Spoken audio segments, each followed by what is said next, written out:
the end of the 18th century, the most glorious kingdom in Europe would face a mighty foe, the power of its own people. One man would rise to inspire the nation to cast aside a reluctant king and a hated queen. And a new republic would be born in blood, the blood of the French Revolution.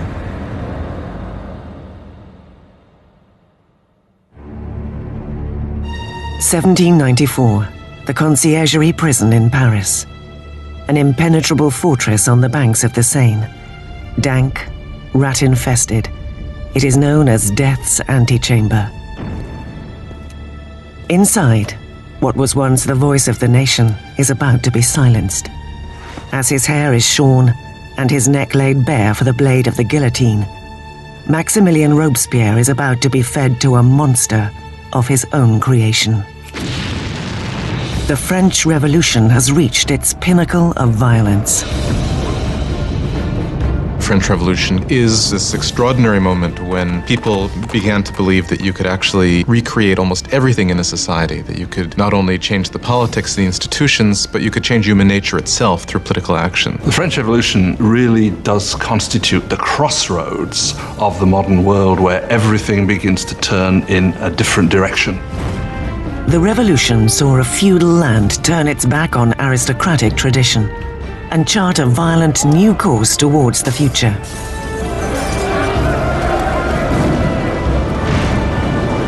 It would shake the very foundations of Europe, and its impact would be felt across the world.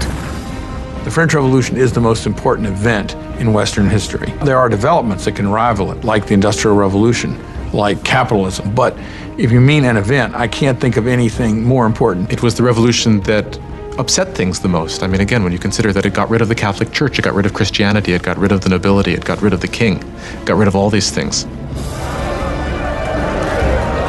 The French Revolution would bring bread to the poor, democracy to France, and would establish a whole new order of society. But progress would come at a price. It was really a moment of extraordinary hope, extraordinary ambition, and then it turned into this most horrific tragedy. Now broken and defeated, Robespierre, not 2 days before, had stood triumphant at the head of the greatest political revolution in Europe's history. So true to its ideals, he was called the Incorruptible. So powerful, his slightest utterance could cloak an entire city in fear.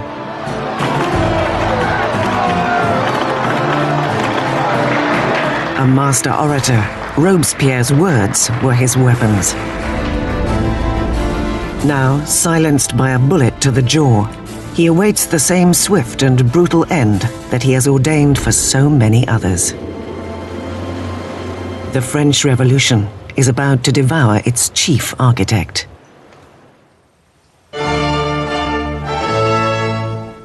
No one could have foreseen the turbulent times ahead on one spring day in 1770.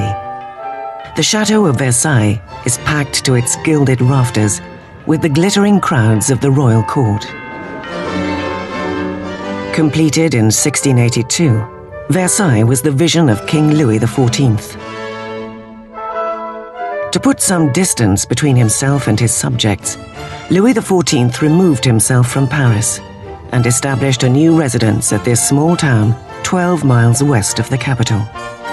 Here he ordered the construction of the most magnificent palace in Europe. For nearly 100 years, it has been the seat of the nation's unwavering monarchy. Today, it is host to a very important wedding. King Louis XV's grandson, Prince Louis Capet, next in line to the throne, is about to take a bride.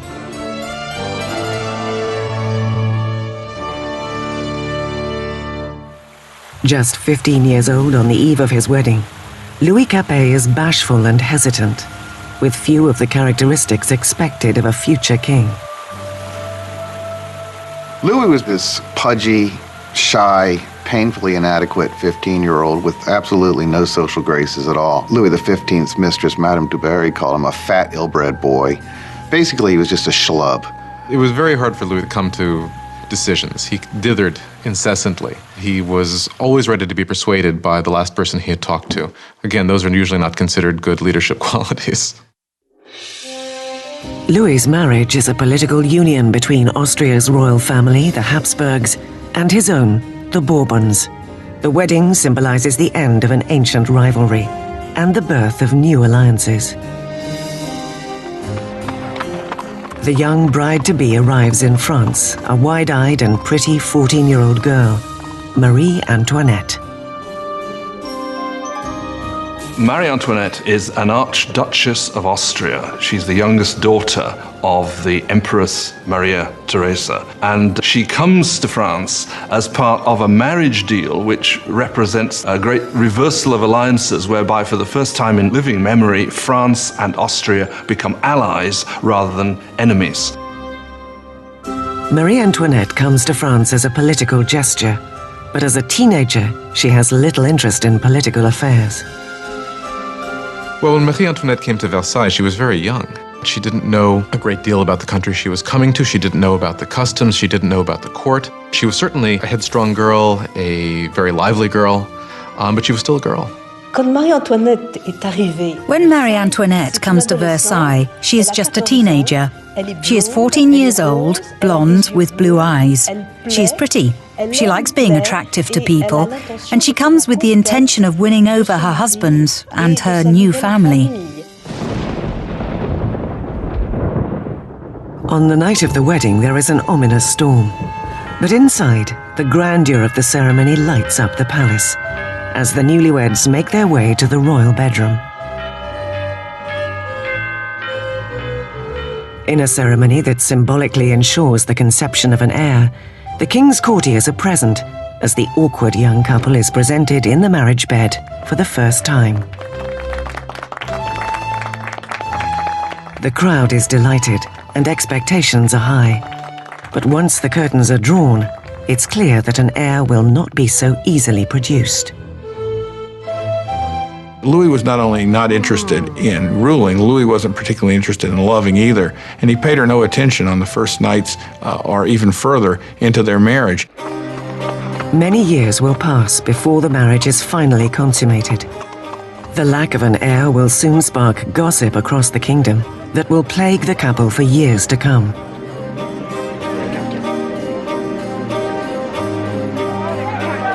The grand wedding gala continues for days.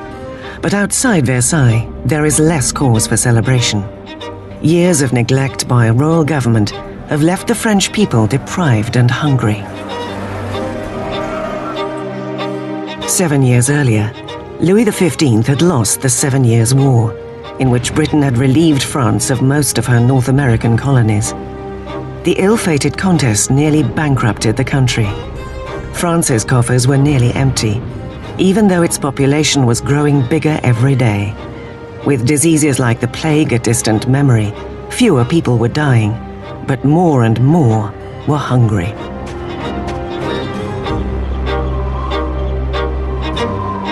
France grew from 20 million to 26 million in the 18th century after having grown only 1 million in the preceding 2 centuries. That put tremendous strain on what was there, and so there was a lot of anxiety. 4 years after the royal wedding, Prince Louis's grandfather, Louis XV, loses his final battle with smallpox. The king dies defeated and unpopular, and leaves behind a country on the brink of chaos.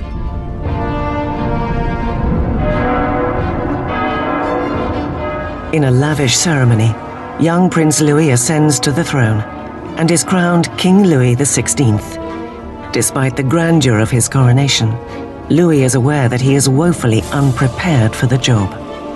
Louis XVI, the moment his grandfather dies and it suddenly is clear that he's king, he doesn't know what to do. He feels as if the world is falling in upon him. So although he's been educated in the full expectation of becoming king, he doesn't feel ready for it.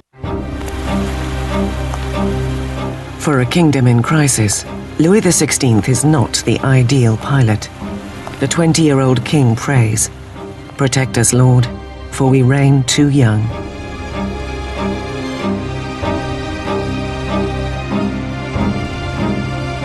Ensconced in their royal apartments in Versailles, Louis and Marie Antoinette begin their new lives as young monarchs. While only 12 miles away in Paris, another new era is flourishing, one that is on a collision course with the monarchy itself. It is a dangerous new age of ideas, the age of enlightenment.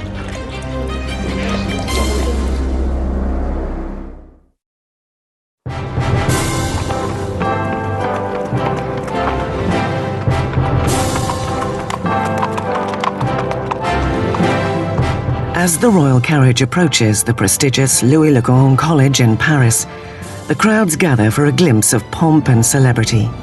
The newly crowned King Louis XVI and his young wife are being welcomed to Paris.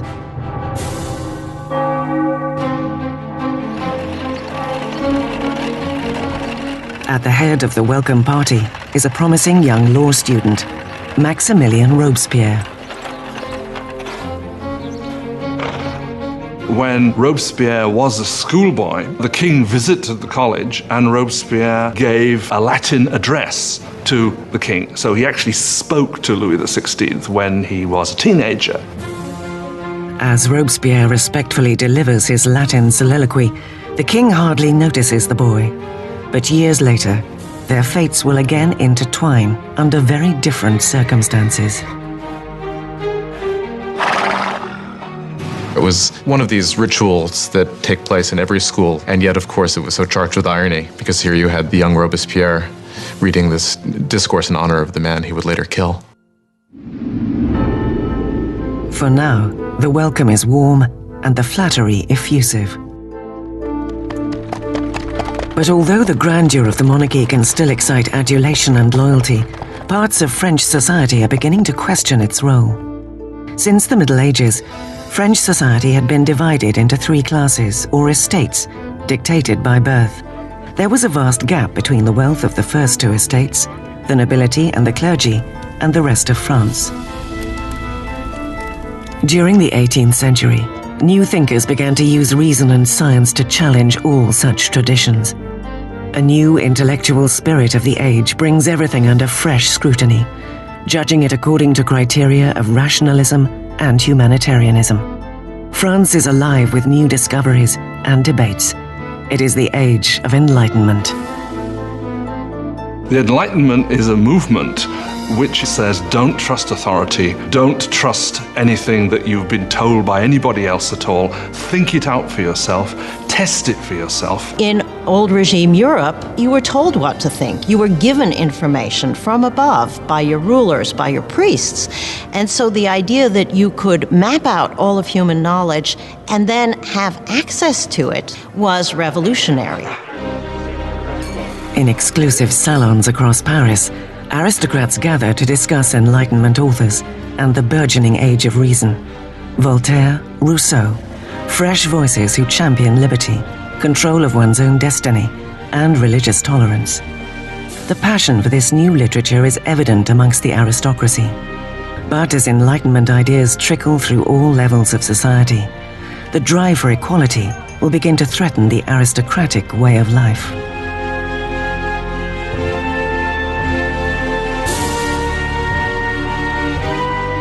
What makes it dangerous is it means you will eventually question, why are aristocrats the ones with privilege? Can't we change the world to make it a better place? Isn't progress possible? All of that will eventually undermine the idea that monarchy is natural, aristocracy is natural, and hierarchy is natural.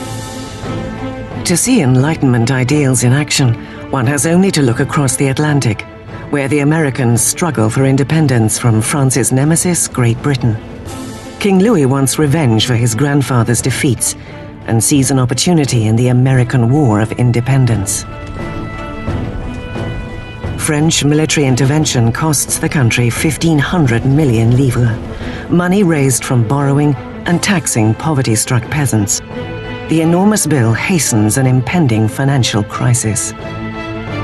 America bankrupts France, in effect, because the debt which the French monarchy incurs in order to fight the American War of Independence turns out to be absolutely crucial in the financial situation of the French monarchy, because the French monarchy cannot pay those debts. As Louis sends money and troops across the Atlantic, Marie Antoinette is busy incurring debts of her own. Life at Versailles is a never-ending cycle of archaic ritual and formality. There are ceremonies for the waking of the king and queen, for dressing, for dining, for retiring to bed. To keep herself amused amidst the drudgery of ritual, Marie presides over a parade of increasingly outrageous fashion.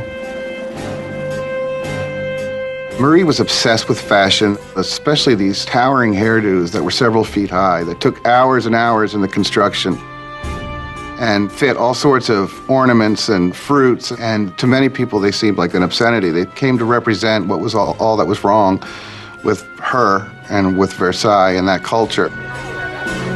Marie occupies herself with court gossip, gambling, and the staging of plays.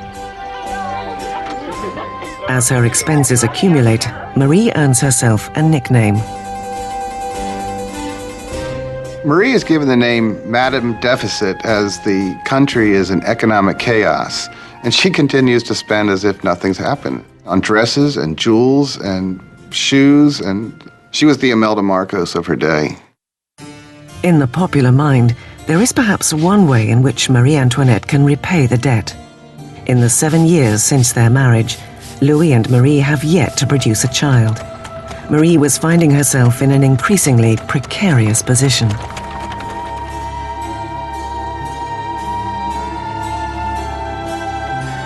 The job of the Queen is to produce a male heir. It's absolutely essential for there to be a son. And during that time, people criticize, people are dissatisfied, people say the king should never have married this Austrian archduchess, and now she can't even produce an heir to the throne. Marie is desperate. Louis's appetite for food is unquestioned, but sex is clearly not on the menu. Maria Therese, the mother of Marie Antoinette, questioned, if a girl as gorgeous as my daughter cannot get him going, then what's going on? Louis XVI and his young wife were not able to conceive for 7 years. This cast a pall on the beginning of his reign, and because his hobby as a locksmith was well known, there were all sorts of salacious songs circulating to the effect that the locksmith was having a hard time finding the keyhole. Louis's apparent lack of virility is seen as symptomatic of a weak king. After years of frustration and mounting pressure, Louis is diagnosed with a treatable condition called phimosis. Louis had a deformity that made arousal extremely painful. Therefore, there was no consummation until there was a surgical procedure that could correct this. But he was scared to death to have it, and it took years for him to agree to have it. And when he finally did, voila. After a simple surgery, the couple is able to have their first child, Marie Therese. But there is no easy fix for the years of damage to Marie Antoinette's image. Since the early 1780s, libelles have circulated throughout the country. Pornographic satire of the king and queen. Obscene pamphlets mock Louis's impotence and portray Marie as a promiscuous harlot in a debauched and decadent court. The people's views on the monarchy are turning sour as the situation in the countryside worsens. There is a run of bad harvests, and attempts at deregulation only make things worse. As the cost of flour rises, there is a shortage of the very heart of the French diet, bread. But the hardships naturally stop at the gates of Versailles.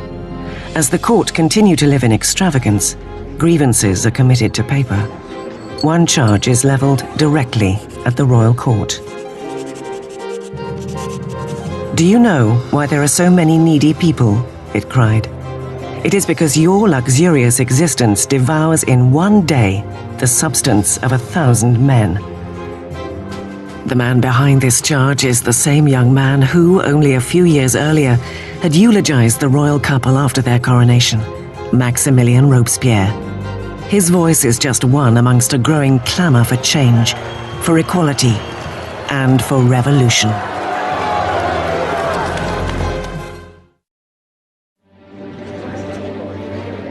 Versailles, in the late 1700s, is an oasis of extravagance, surrounded by a land in despair. And with an uncertain king at the helm, France is charting a course for disaster.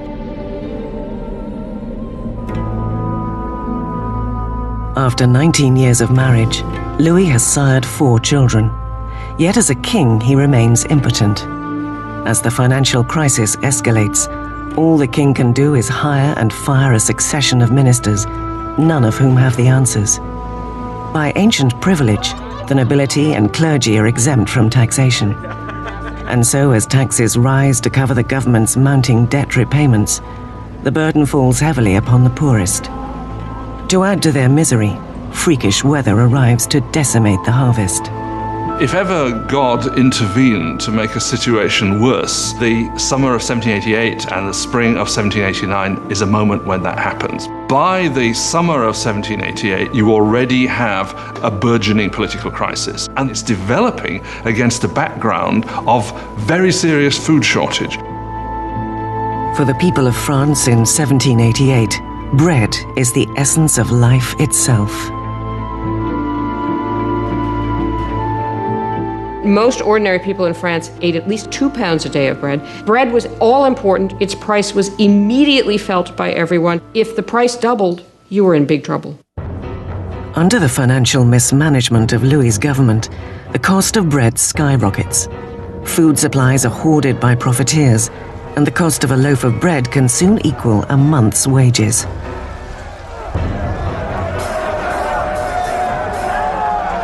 Hunger turns to rage. Bread riots break out across France.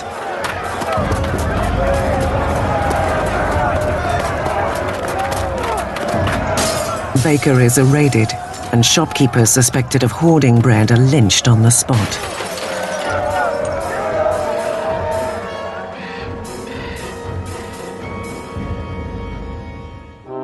With the economy in shambles, Louis is forced to appoint Jacques Necker as his finance minister. An enlightened thinker, Necker is popular with the people in a way that Louis can only envy. Jacques Necker was undoubtedly the most popular minister throughout the spring of '89 because he's taken the line publicly in his writings that the government's duty is to make sure that there is enough bread and grain for everybody. Necker urges Louis to call a meeting of the traditional representative body of the kingdom, the Estates General. It will be the first time the Estates General has convened in 175 years. France was politically organized in something called the estates. The first estate was the clergy, the second estate was the nobility, and the third estate was everyone else. And by contemporary reckoning, the first 2 estates occupied 3% of the population, and the third estate 97% of the population. A lot of people felt it was very unfair for this third estate, which was most of the population, to only have 1/3 of the deputies. They felt it was very unfair that this should be a 3-chamber parliament, where 2 chambers, the nobility and the clergy, could always outvote the commoners. The 4th of May, 1789, a skilled young lawyer and politician arrives at Versailles. Maximilien Robespierre comes to stand before the Estates General as a deputy, to fight for a fair voice for the people he represents, the Third Estate. An orphan from the provinces, Robespierre had risen to academic prominence on a prestigious scholarship, becoming an eloquent speaker, prim in appearance, with never a hair nor a phrase out of place. Returning home to the town of Arras, the Enlightenment ideas he had absorbed as a student drove him to become a powerful advocate for the downtrodden. By the time he went back and started to practice as a lawyer, he was reading very widely in the Enlightenment. And Robespierre was someone who, when he was practicing law in Arras, tried to actually bring the ideas of the Enlightenment into the cases he was fighting. In the Estates General, Robespierre and his colleagues are determined to make the nobility and clergy pay taxes. Louis feels threatened by the growing radicalism of the Third Estate. After a 6-week standoff, The deputies arrive to find that they have been locked out. On June 20th, when the deputies come to their meeting and find the doors locked, they suspect a plot. They move next door to what we call a tennis court, which was really a handball court, and gather together and swear they will not stop meeting until they have a new constitution. The deputies have declared themselves to be the National Assembly, the true representatives of the people of France. The tennis court oath is one of these great symbolic moments in the history of the French Revolution. You had these people assembled in this great open space of the tennis court, raising their arms in this sort of quasi-Roman salute. And for the National Assembly, this was a moment when they realized something of their power and their dignity and saw that they really could defy France's king. In one revolutionary stand of defiance, the National Assembly is born. It will be a parliamentary body enacting the people's will and addressing their grievances. But grabbing power from the king would not be so easy as signing a simple proclamation.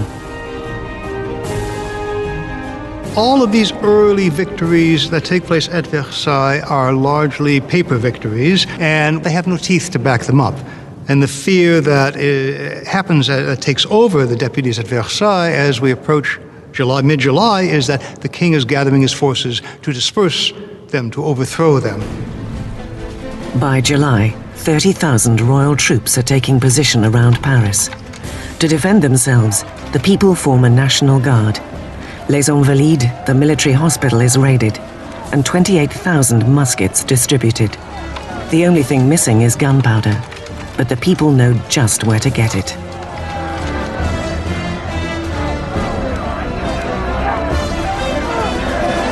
Near the center of Paris, there looms a massive stone keep, an infamous symbol of tyrannical government, the Bastille. The prison houses the city's stores of gunpowder and is legendary as a place where enemies of the crown disappeared.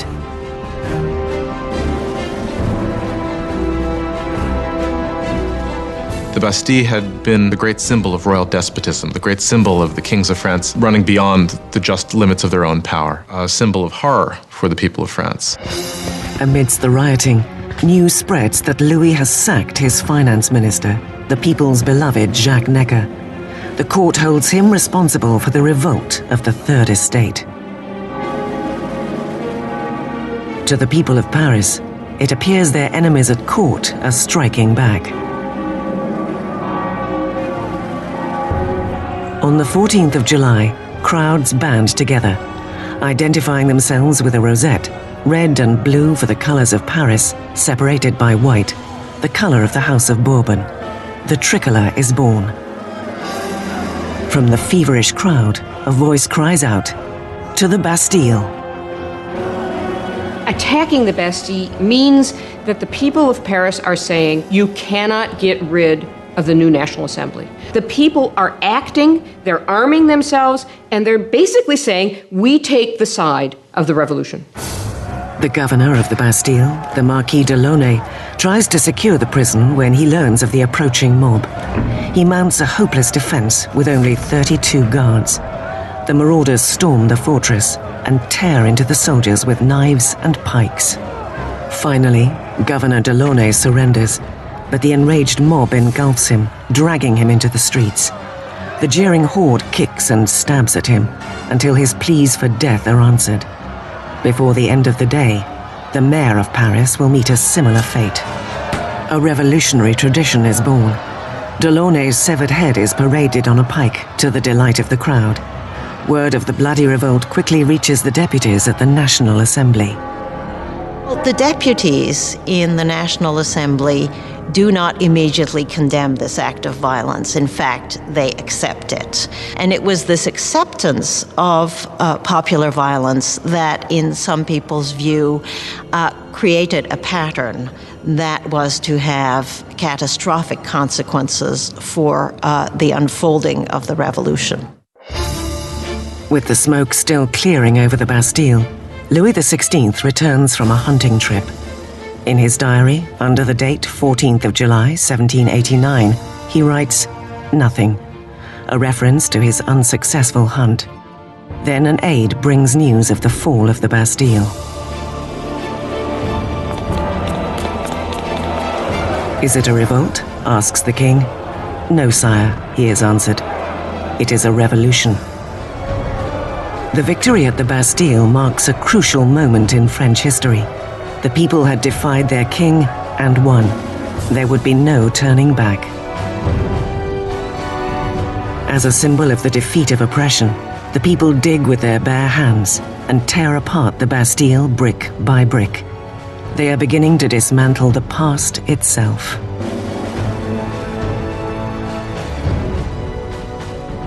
The French went about the process of tearing down the Bastille as quickly as they could. In the absence of powerful explosives, this was done very painstakingly, but with a tremendous amount of vigor. And the bricks were given away, sold as emblems of the demolition of despotism. The energy of the streets invigorates the National Assembly. A revolutionary manifesto is adopted, called the Declaration of the Rights of Man and of the Citizen. It calls for an end to tyranny and for a representative government to protect the freedom and equality of all men.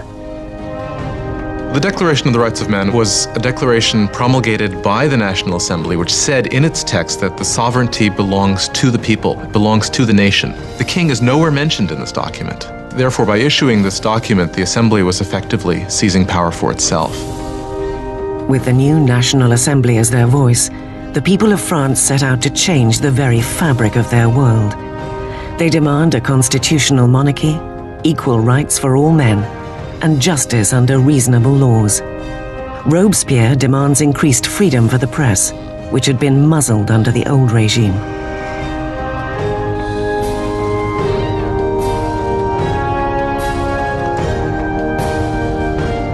The resulting free press is spearheaded by l'Ami du Peuple, the people's friend. A fiery newspaper full of vitriolic rants and provocation, it is the brainchild of a former doctor, Jean-Paul Marat. A controversial author of tracts on science and philosophy, Marat was rejected by France's Académie des Sciences. It left an enduring bitterness against the French establishment. Later, whilst on the run from royalist police, Marat contracted a painful skin disease that left him confined for long periods to a medicinal bath. Marat finds in the revolution the perfect outlet for his venom.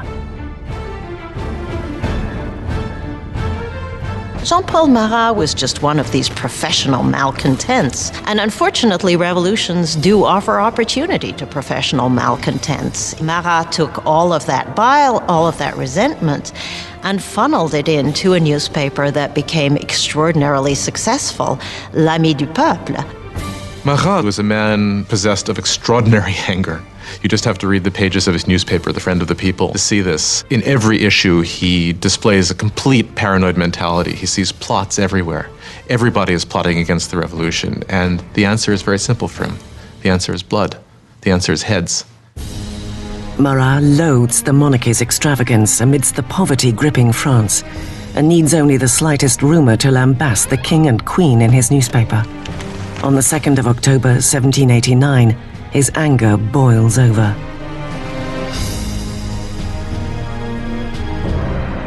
Word reaches Paris that the king has thrown a party at Versailles, that the king's soldiers threw the new tricolour flag, symbol of the revolution, to the ground and trampled it underfoot. Marat is enraged. He reports the insult in his paper, just as a new threat breaks. The king has again ordered troops to move into position around Paris. With victory at the Bastille still fresh in their minds, Marat frantically urges the people of Paris to take action again. It's time to open your eyes, he tells them. Shake yourselves out of your torpor. Wake up. Once more, wake up. The 5th of October. Dawn breaks to the furious ringing of bells. Women gather to protest against the shortage of bread. And now fear of the approaching troops mixes with fury at the news of the king's offensive party. Soon thousands are marching to Versailles, pikes in hand. The women are taking their grievances to the king. The core of the crowd was made up of the famous poissardes, the fearsome fish ladies of the central markets, who were known for their brawny build and their fearlessness. They were equipped with large knives for scaling fish. They were hugely muscular because they carted boxes. You didn't want to tangle with these ladies. These are women of the poor quarters. These are poor women which are affected by the increased price of bread, by the scarcity of products, who suddenly begin to realize that they must act. It is quite extraordinary how these ordinary women, probably most of them couldn't even write their name, suddenly act as the protagonists of the historical process. At the palace, word of the approaching crowd of angry women reaches the Queen's chambers. Legend has it that it is at this moment that Marie Antoinette utters the most famous line she never said. Marie Antoinette did not say, "Let them eat cake." That is a myth. Marie Antoinette, unfortunately, probably never even noticed the poor people of her country long enough to make such a statement. As the mob of women gather outside the gates, Louis understands the revolution can no longer be ignored. It is being brought to his front door. He agrees to sign the Declaration of the Rights of Man, but the crowd continues to grow throughout the night. By morning, 20,000 people are camped outside the palace. To close the centuries of distance between the king and his subjects, the angry mass demands that the king and queen move to Paris. Typically, Louis prevaricates. His hesitation would provoke a fury in the crowd and put the lives of the royal family in grave danger.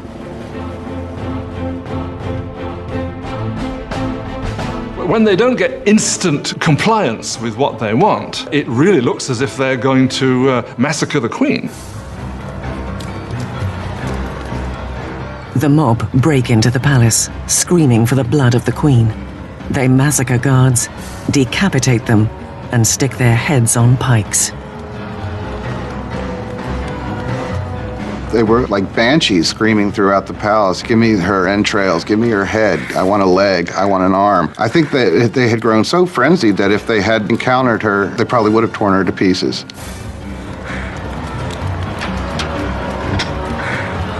Terrified for her life, Marie Antoinette escapes to Louis's apartments, only moments before the women break into her chambers and tear her bed to shreds. The king and queen are now trapped by the mob and at its mercy. The only way the women can be pacified is for the royal family to agree to go to Paris, because once they're there in Paris, then they can ultimately be made to do what the people of Paris want. They march 60,000 strong, leaving Versailles with carts and wagons filled with flour from the royal storehouses.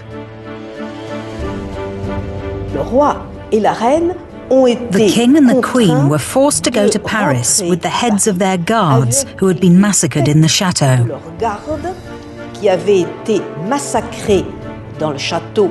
Their heads had been cut off with knives. This was a moment of completely unbridled violence. These heads were made up with makeup and paraded in front of the carriage with the king and queen following. The king and queen are installed in the Tuileries Palace. They will never see Versailles again. Once the royal family moves to Paris, they are the prisoners of Paris. They know it. Everybody else knows it. There are great limits to what they can do or even dream of doing. They are the prisoners of the capital city, there's no doubt. Versailles is abandoned, and the assembly moves to Paris. Ultimate power now seems to rest with the Paris mob.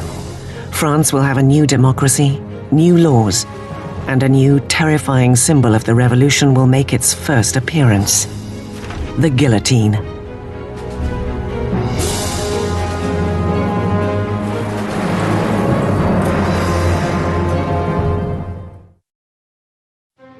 May 1791.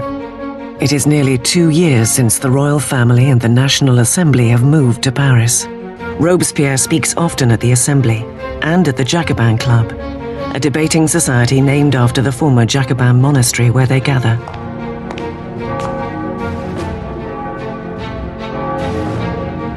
Words take on a new power in the revolution, and Robespierre speaks with an unfailing moral compass. He is an impassioned advocate for the people of France. He soon earns the nickname, the Incorruptible. France is now a constitutional monarchy, and the king forced to share power with the revolutionaries in the Assembly. But it seems Louis's share is growing smaller by the day, as he is forced to sign law after law, diminishing his own power, and that of the other emblem of feudal France, the Catholic Church. Louis decides the time has come to leave France and mount a campaign to reclaim his kingdom. Louis had decided by 1791 that he needed to regain control of his country, and he knew he could only do that with the help of a foreign army. So the idea was to make a break from the Tuileries Palace and to head for the nearest border. The 21st of June, 1791. The king and queen disguise themselves as servants and, under cover of darkness, slip out from under the watchful eye of Paris.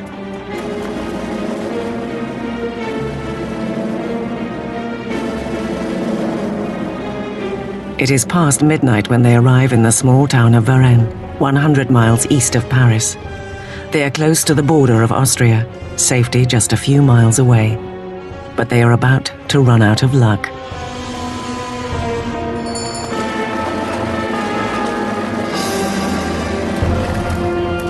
Rumors of the entourage's movements have preceded them to Varennes. A town official stops the carriage and asks for their passports.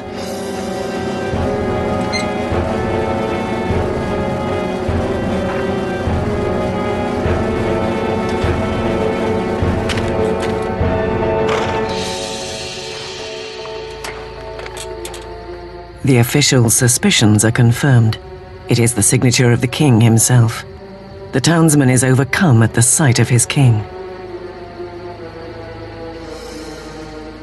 But revolutionary guards nearby show no reverence for the fleeing royals. He keeps hoping that people will recognize him and there will be a kind of rebellion in his favor. And much to his horror and surprise, they are not ecstatic to recognize him. They see him as escaping, and basically he's arrested and taken back to Paris. The idea that the monarch had tried to abandon his people was psychologically catastrophic. That event really broke the bond between Louis and his subjects. Now they had not only a king who was superfluous, they had a king who was obviously a traitor as well. With the royal family proving themselves enemies of the revolution, the little control over events that Louis still held is gone. At the heart of the revolutionary government is Robespierre. He shines at the podium, calling for changes of every kind. He demands universal suffrage and an end to slavery in the French West Indies. Most passionately, he rails against the death penalty. In the new age of enlightenment, Robespierre wants to discard all remnants of the medieval past.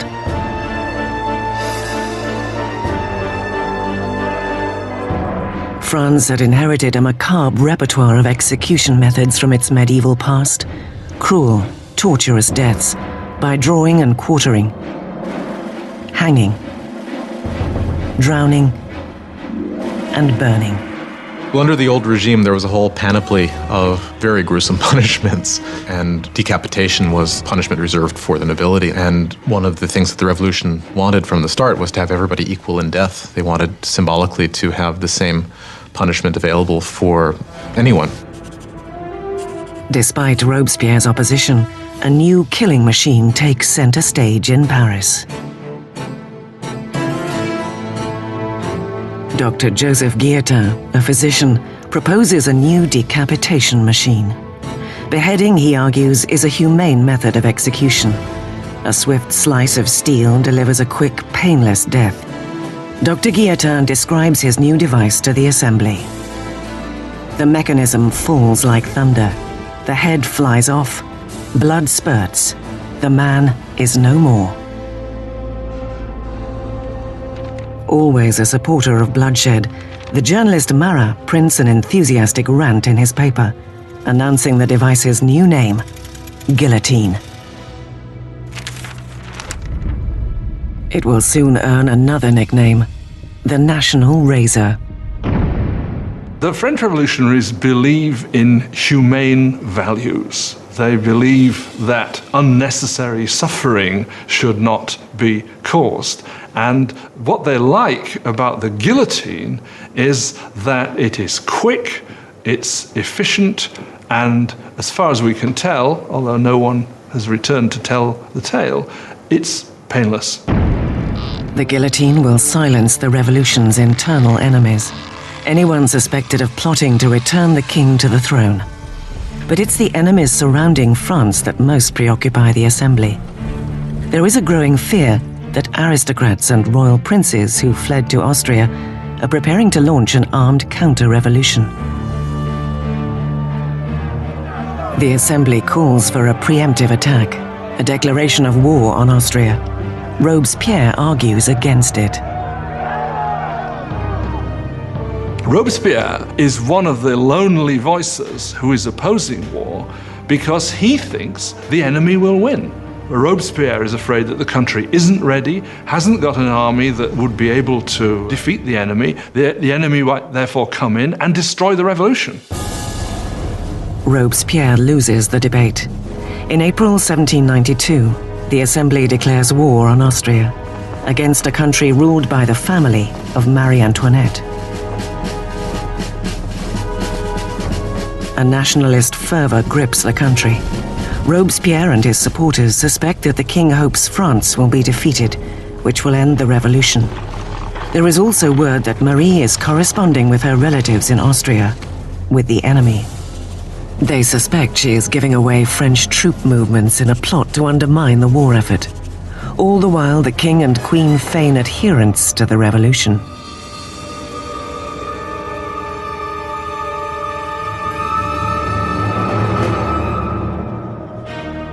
Louis and Marie Antoinette are playing a double game. They are seeming to go along with the revolution many times, at the same time as they are conspiring against it. They are trying to survive. If you want to be generous, they're survivors. But if you want to be, look at it from the revolutionary point of view, is they're liars. With the French army already suffering setbacks on the border, word reaches Paris that Austria's ally Prussia has joined the invasion. Their troops are mobilized under the command of the Duke of Brunswick. The atmosphere in the city is tense. Paris is a tinderbox.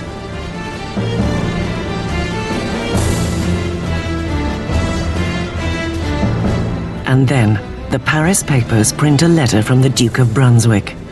In it, he threatens to destroy Paris if any harm comes to their royal majesties, the King and Queen. The threat backfires massively. The 10th of August, 1792. Thousands of armed citizens, fueled by indignant rage at Brunswick's threats, head to the Tuileries Palace and descend upon the king's elite Swiss guards in a savage attack. More than 800 from both sides are killed. The king finds sanctuary within the National Assembly debating chamber, where a vote will later suspend the monarchy. The French Republic is born.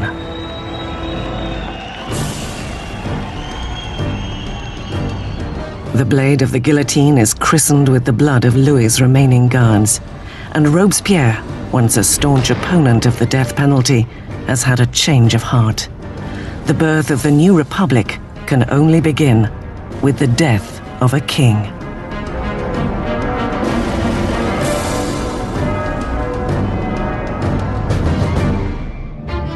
August 1792.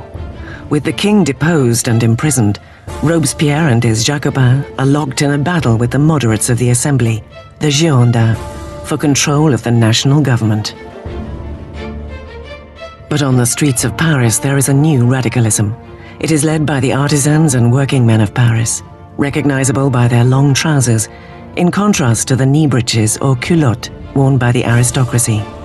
They call themselves the sans-culottes, those without knee breeches. The sans-culottes considered themselves the true people of France. They were not the poorest of the poor. They tended to be fairly well-off artisans, shopkeepers, people like that. But they were people who at least claimed to work with their hands. Not wearing the breeches, not wearing the culotte for the sans-culotte was simply symbolism of being not an aristocrat, being an ordinary man of the people. The sans-culottes seize control of Paris's city government, while the Jacobins and Girondins steer the country from the Assembly, now reformed as the National Convention. They are struggling with the command of the beleaguered French army, which is swiftly losing ground to Austria and Prussia.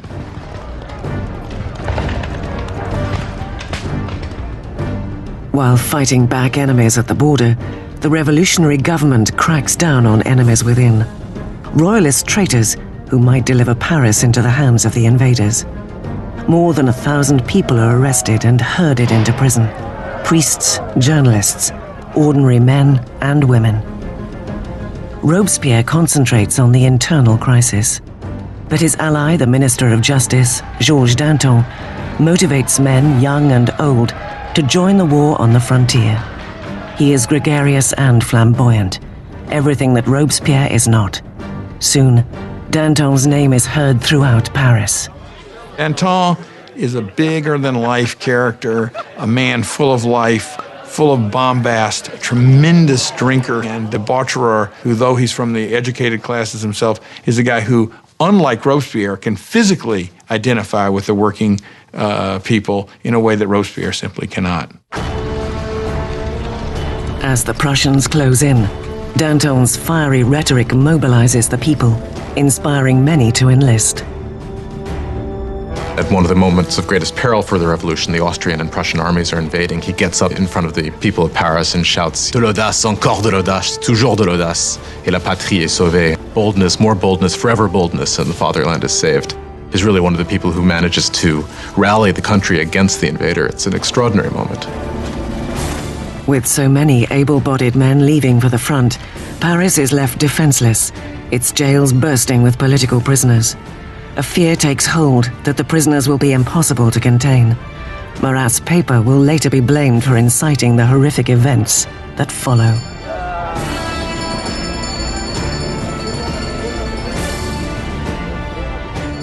The foreign armies were advancing on Paris. Had they linked up in Paris with these bitter enemies of the revolutions in the prisons, of course, then the results would have been fairly horrific from the standpoint of the people. In the first week of September, disastrous news arrives from the front. Prussia has taken Verdun, the ancient fortress on the road to Paris. The enemy is getting closer. The fear gripping Paris explodes. The sans-culottes break into the prisons and unleash a furious assault on those found within. No traitors are to be spared.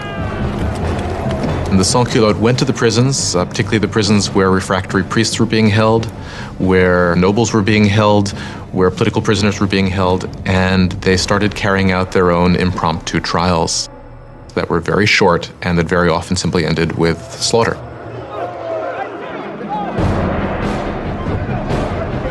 Women are raped or mutilated, priests disemboweled, aristocrats hacked to pieces. More than 1,600 people are slaughtered in just a few days. When word of the September massacres spreads throughout Europe, there is widespread revulsion.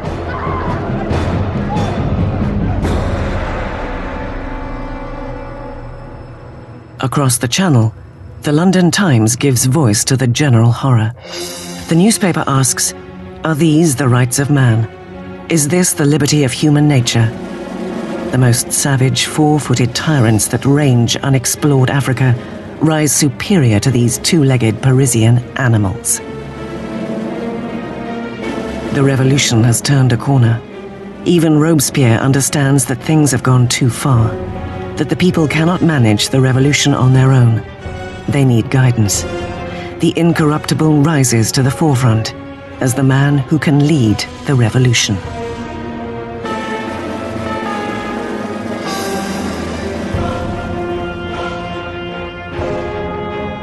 There was a time when Robespierre had pushed for a constitutional monarchy.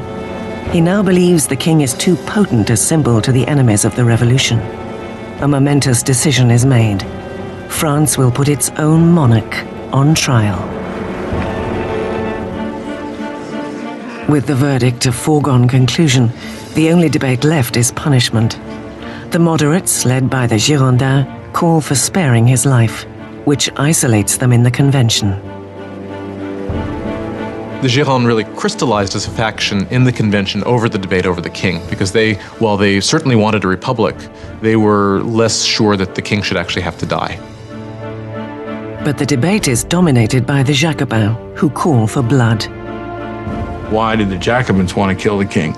I think they wanted to kill the king because, as Robespierre brilliantly said, you have to kill the king so the revolution can live. If the king is right, then the revolution is wrong. In any system there had ever been, there's only one penalty for treason, and that is death. So in this sense, if the king is guilty of betraying the country in a time of war, then the argument is that he must suffer the death of a traitor. On the 20th of January, 1793, Louis XVI is declared guilty. The sentence is death.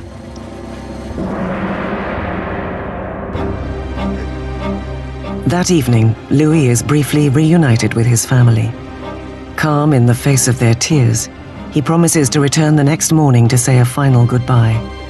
He will not. He cannot bear his family's anguish, and must not weaken on the way to the guillotine.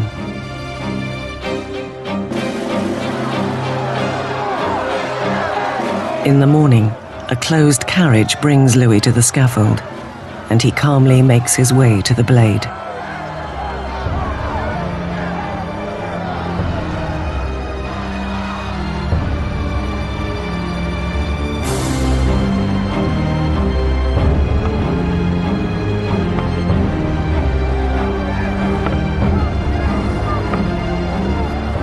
He attempts to give a speech. I die innocent of all the crimes laid to my charge. I pardon those who have occasioned my death, and I pray to God that the blood you are shedding may never be visited on France. But the guards drown him out with a drum roll.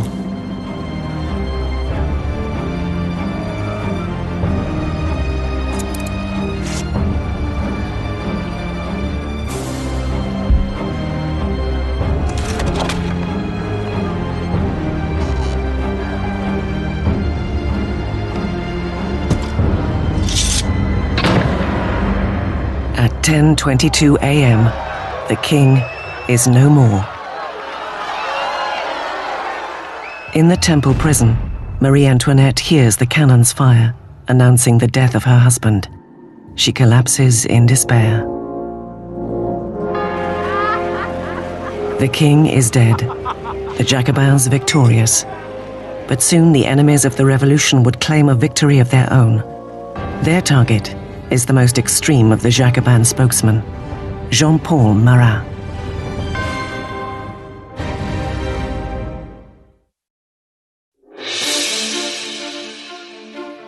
The death of King Louis XVI marks a turning point, a pivotal moment when the radical revolutionaries claim victory and the French Republic is born in blood. By the end of 1792, the radical Jacobin faction, believing the young revolution to be threatened by traitors and foreign intervention, are resorting to more and more violent means. But the Girondins, representing a more moderate brand of republicanism, want to curb the violence for fear it will lead to civil war. Their most vocal opponent, Jean-Paul Marat, strikes back at the Girondins with furious tirades in his newspaper, naming those he believes are plotting against the revolution. He had once called for the execution of 200 people. Now, He wants 200,000 heads to roll. When you look at Marat's journalism, it's got one basic principle, which is be more extreme than anybody else and call for people to be killed. If you look at Marat's journalism all the time, he's saying, if only we chopped off a few heads, then things will be all right. And when things aren't all right, if only you chop off a few more heads, things will be all right. Suddenly, people in Paris begin to massacre people. And Marat is the first to claim credit for that. But this extremism hasn't taken hold everywhere. In the provinces, many are outraged at the brutality of the Jacobins and call for an end to the bloodletting. Charlotte Corday, a passionate and determined young woman, is one such opponent. Charlotte Corday is an average person in the city of Caen. She's appalled by the killing that's going on there, and she, perhaps rightly, considers Marat one of the chief authors of that. He's been instrumental on the radical side of the revolution. His Ami du Peuple is still calling for heads. The 13th of July, 1793, Charlotte Corday arrives in Paris. She knows that the friend of the people has an open-door policy at his home, where he can be found at nearly any hour, soaking in his medicinal bath. Corday arrives, claiming she has a list of traitors, people who are collaborating with foreign armies to end the revolution. Marat asks Corday for the list, promising that the traitors will be guillotined the next day. Having given him that, she then produces a poignard, a little stiletto, and stabs him in the chest.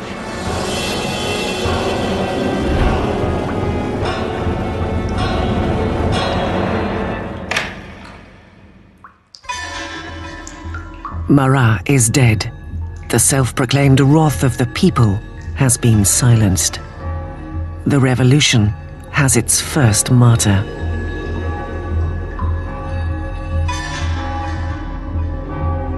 When the revolution turns bloodthirsty, it's very easy to say it was his fault. And that, of course, is what those who hated him or feared him did say, and that's one of the reasons why Charlotte Corday actually murders him in 1793, because she regards him as responsible for many of the bloody atrocities that have actually occurred. Corday makes no attempt to escape. At her trial, she is unrepentant and proud. When the prosecutor demands to know what she had hoped to achieve, she answers, "Peace. Now that he is dead, peace will return to my country." Corday is guillotined 4 days after Marat's death. Her dream of peace dies with her. She has killed the man, but created a legend. Marat's death is most famously depicted by the painter David.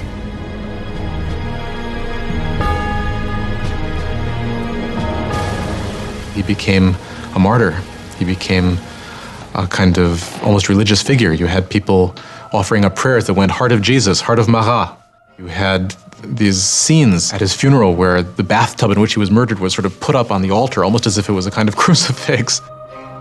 If you look at David's painting of Marat's death, Marat's body is draped in precisely the same way as the body of Christ is depicted in classic representations of the Pietà, the descent from the cross. So clearly there's an identification of Marat with Christ, with Marat representing the new kind of God of the radical republic. Robespierre is envious of the adoration lavished upon Marat. But ever the pragmatist, he turns his attention to pressing matters at hand. Although Marat is dead, there are still others calling for blood, royal blood. The Conciergerie, Death's antechamber. 8 months after the execution of her husband, and just days after the killing of Charlotte Corday, Marie Antoinette is jailed here, in a small, dark cell, alone.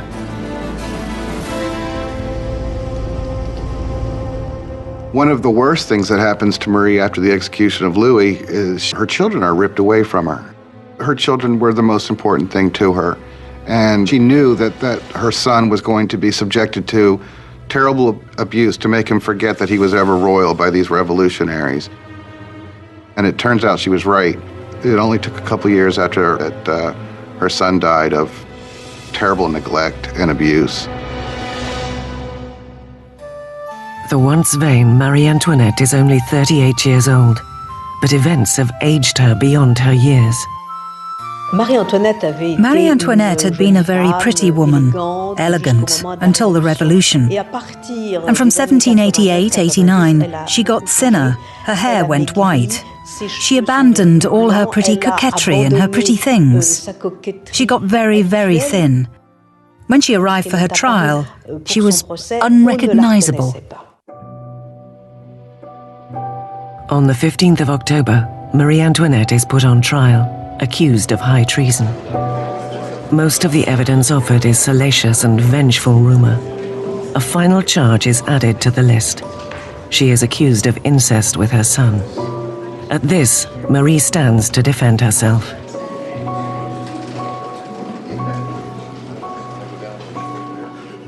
I appeal to the conscience and feelings of every mother present to declare if there be one amongst you who does not shudder at the idea of such horrors. And at that moment, there was a change in the mood, because all the women felt that they were implicated, and they realized they had gone too far with these accusations. In a moment of public sympathy, Marie hopes she will be deported to Austria. But her hopes are dashed when the sentence is handed down. She is to meet the same fate as her husband. Marie Antoinette was, in a sense, doomed from the start. She was the symbol of this Austrian alliance that had proved disastrous for France. She was, along with her husband, a laughingstock because of the apparent sexual failure of their marriage.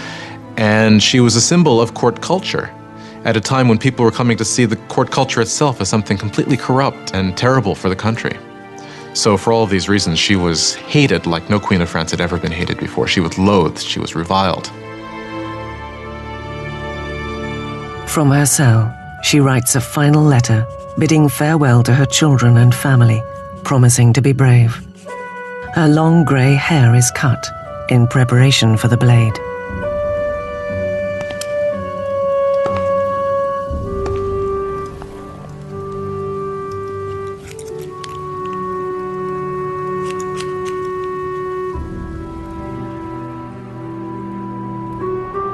Her hands are tightly bound. As she is escorted out of the prison, she is expecting a carriage. Instead, there is just a tumbril, an open wagon. She hopes when she's taken off to execution that she's going to get the same treatment that the king got, meaning she would be in an enclosed carriage so the crowd couldn't get her, but they just put her in an open wagon where people would shout all sorts of things, horrible threats at her. A shadow of the sovereign she once was, Marie Antoinette maintains a queenly dignity as she sits in the open tumbril, paraded through the streets of Paris.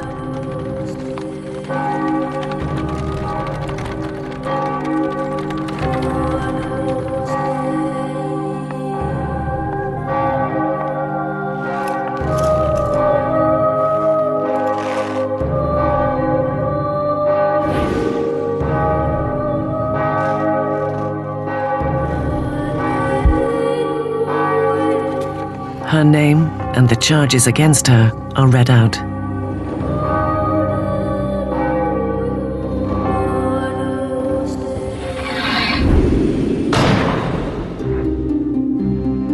The last Queen of France is dead.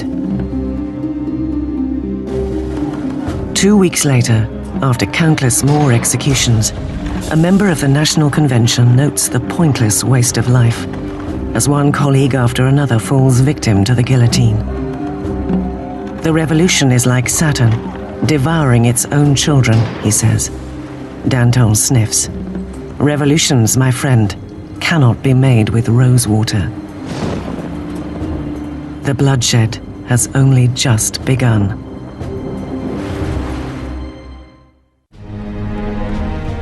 September 1793, 4 years into the revolution.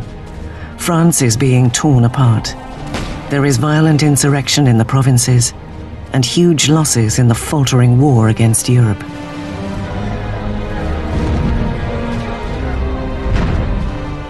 In a humiliating defeat, the British take the port city of Toulon. Europe is eating away at France's borders.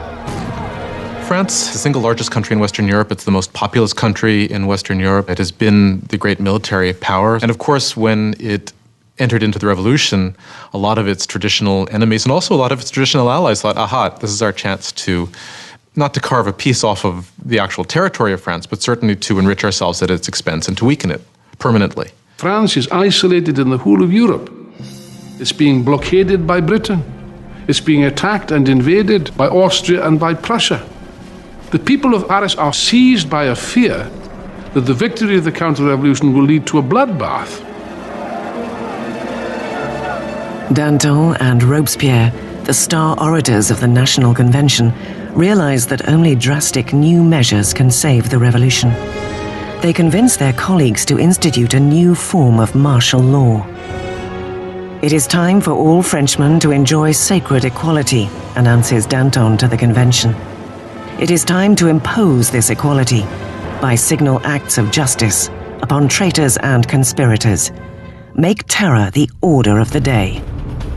It is the founding moment of the revolution's most infamous episode. The terror will come to symbolize Jacobin extremism and the corruption of revolutionary ideals. To meet the emergency, the new constitution and the rights it guarantees are suspended. Police spies scatter throughout the country.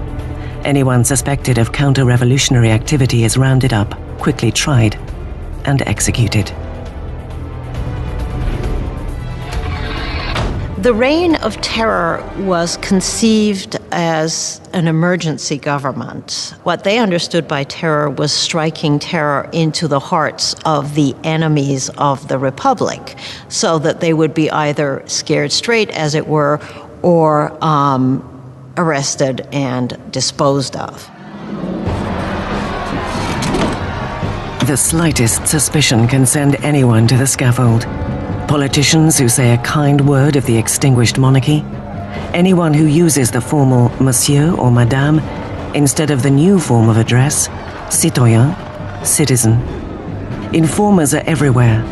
Neighbors denounce neighbors. The incessant rolling of the tumbrils en route to the guillotine rattles through the streets of Paris. Execution is absolutely hanging over people's heads in the sense that we know in Paris there are police spies, and there are quite a few police spies everywhere, standing in bread lines, listening to what the women are saying, and turning them in if they don't like what they hear. You could be turned in not just for complaining about the high price of bread, but you could be turned in supposedly even for not being enthusiastic enough about where things were going and the successes of the revolution. So just about anything that would stand out for commentary could get you into trouble. The convention sets up the Revolutionary Tribunal, streamlining the process by which traitors can be identified and sentenced. Power is centralized in a new 12-man council called the Committee of Public Safety. Ultimately, power had to be delegated to a smaller group, and that group became the Committee of Public Safety. Ultimately, it became 12 people who really ruled France as a kind of collective dictatorship. With his masterful words and revolutionary vision, Robespierre soon emerges as the committee's guiding voice, and that voice is calling for more blood.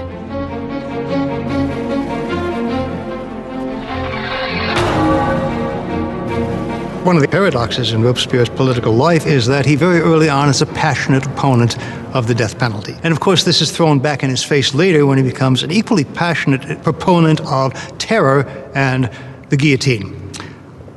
He never particularly responds to that except to say, well, times have changed. The revolution has hardened Robespierre. Once a fierce supporter of a free press, he now reinstates censorship. The Catholic Church, already mauled by the revolution, faces a new threat. Robespierre endorses one of the most radical revolutionaries, Jacques-René Hébert, as he proposes a program of de-Christianization. When the crisis of the war and internal rebellion is at its height, people begin to say the root of all the problem is priests, is religion. And what we've got to do, if we're ever going to be safe against the enemies of revolution, is destroy the power of the Catholic Church. Superstition, fanaticism, that's what religion's all about, and therefore what we have to do is stamp out this whole thing entirely. Streets carrying the word saint are renamed. Religious icons are destroyed and replaced with tributes to the new saint, Marat. The church came to seem simply the enemy to the radical revolutionaries. Churches and cathedrals are simply stripped of their altars. Stained glass is smashed, statues are smashed, the wealth of the churches is simply carted off. Of course, for European opinion, this was something even more shocking than the death of the king. Not even the Christian calendar is spared. Years are no longer numbered from the birth of Christ, but from September 1792, the proclamation of the Republic. It is now year 1. Months are renamed according to the seasons. July becomes Thermidor, April, Floreal. Months are broken into 3 weeks of 10 days each. The revolutionary calendar was certainly designed as a kind of weapon against Christianity, against Christian belief. Of course, by having a 10-day week, you'd no longer have Sundays, so people wouldn't even know what day Sunday was anymore. That's what they hoped. The terror spreads across France.